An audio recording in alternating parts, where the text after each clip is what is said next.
में लगातार वोटिंग चल रही है। यूपी और मणिपुर, पल पल का अपडेट हम आपको दे रहे हैं जी न्यूज पर। हमारे साथ मणिपुर की राजधानी इम्फाल से मनीष शुक्ला मौजूद हैं और यूपी के आजमगढ़ से हमारी संवाददाता श्वेता त्रिपाठी मौजूद हैं। तो मणिपुर की तस्वीरें, जैसा कि हमने आपको बताया कि अनप्रेसिडेंटेड, या यूं कहें कि ऐसा उम्मीद भले ना की हो, लेकिन पोलिंग बूथ शुरू होने से पहले, खुलने से पहले ही लंबी लंबी कतारें देखी जा रही थी। और मणिपुर में लोग कह रहे हैं कि वो जो ब्लॉकेट है उसके अगेंस्ट वोट करना चाहते हैं। वो कह रहे हैं कि जो पार्टी इस वक्त हमें स्वतंत्रता दिलवाएगी, यानी कि आर्थिक तरीके से हम आजाद होंगे, वो चाहते हैं मणिपुर के लोग। वहीं दूसरी तरफ श्वेता त्रिपाठी हमारे साथ आजमगढ़ से मौजूद हैं। श्वेता, आजमगढ़ का अगर हम रुख करें तो सबसे ज्यादा सीटें इस दौर में आजमगढ़ से ही आती हैं। तो ऐसे में कैंपेन भी हमने देखा काफी बटा हुआ रहा। सपा ने पूरी ताकत झोंकी है और बीजेपी यहां सेंध लगाने की पूरी कोशिश कर रही है। कैसी तस्वीरें सुबह की वोटिंग के लिए, लोग क्या कुछ सोच के निकल रहे हैं? बिल्कुल सचिन, आपने सही कहा। 10 सीटों में 9 सीटें 2012 में समाजवादी पार्टी ने जीती थी और महज एक सीट मुबारकपुर की वो बीएसपी के खाते में गई थी। इस बार पूरी प्रतिष्ठा लगी हुई है और 3 सीटों पर आखिरी समय में अपने कैंडिडेट बदले गए थे। वो जो सिटिंग एमएलए थे उनको समाजवादी पार्टी ने चेंज किया था।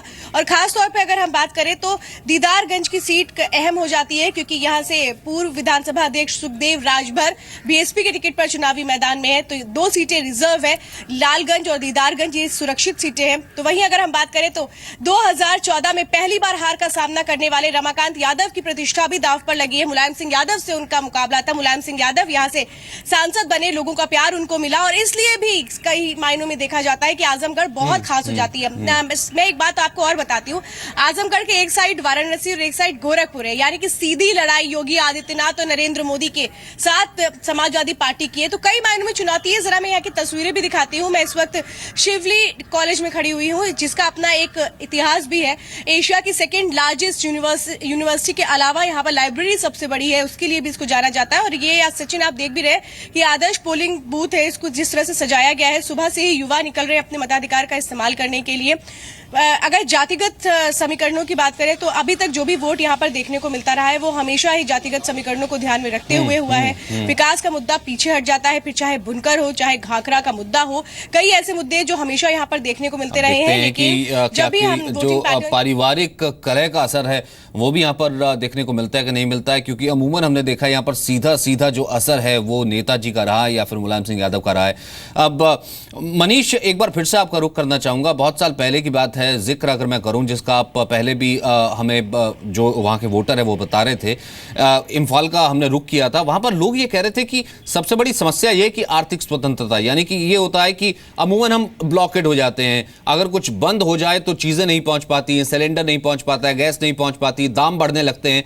तो हमें कोई ना कोई एक इस तरीके की सरकार चाहिए, ये चीजें कम से कम बाकी देश के हिस्सों से कनेक्टेड रहें। क्या ये एक मुद्दा है? आपने जहां पर बात की होगी, कुछ दिन से आप वहां मौजूद हैं।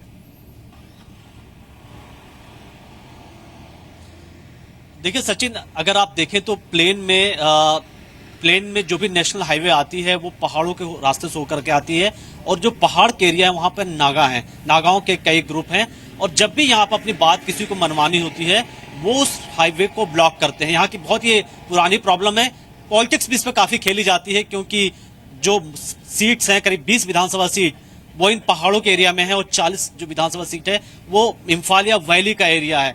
तो ये जो वैली और पहाड़ के लोगों की लड़ाई है वो बहुत दिनों से चल रही है और कोई भी किसी पॉलिटिकल पार्टी की बात करें वो मिल करके सीरियसली इस प्रॉब्लम को सॉल्व नहीं करना चाहते और इसी वजह से लोगों की नाराजगी है क्योंकि जो वैली में जब चीजें आनी बंद हो जाती है तो बड़ी प्रॉब्लम होती है। अभी स्थिति थोड़ी सही हुई है क्योंकि चुनाव हो रहे हैं, सिक्योरिटी फोर्सेस डिप्लॉय की गई हैं कई नेशनल हाईवे पे, लेकिन 10 दिन पहले हमें यहाँ बताया गया कि यहाँ पर ना तो तेल मिल रहे थे। और मनीष, एक और चीज हमने देखी थी, मुझे याद पड़ता है, यहाँ के लोग ये कहते थे कि आप कवर नहीं करते हैं, आप हमारी बात नहीं पहुंचाते हैं। इसलिए हमने कोशिश की है कि अगर हम उत्तर प्रदेश की आवाज जो कि बिल्कुल करीब है वहां से पहुंचा रहे हैं तो हम मणिपुर से भी आवाज जो है उस वोटर की, उस जनता की जो कि वोट कर रहा है, उसकी आवाज जी न्यूज के माध्यम से हम जरूर पहुंचाएं।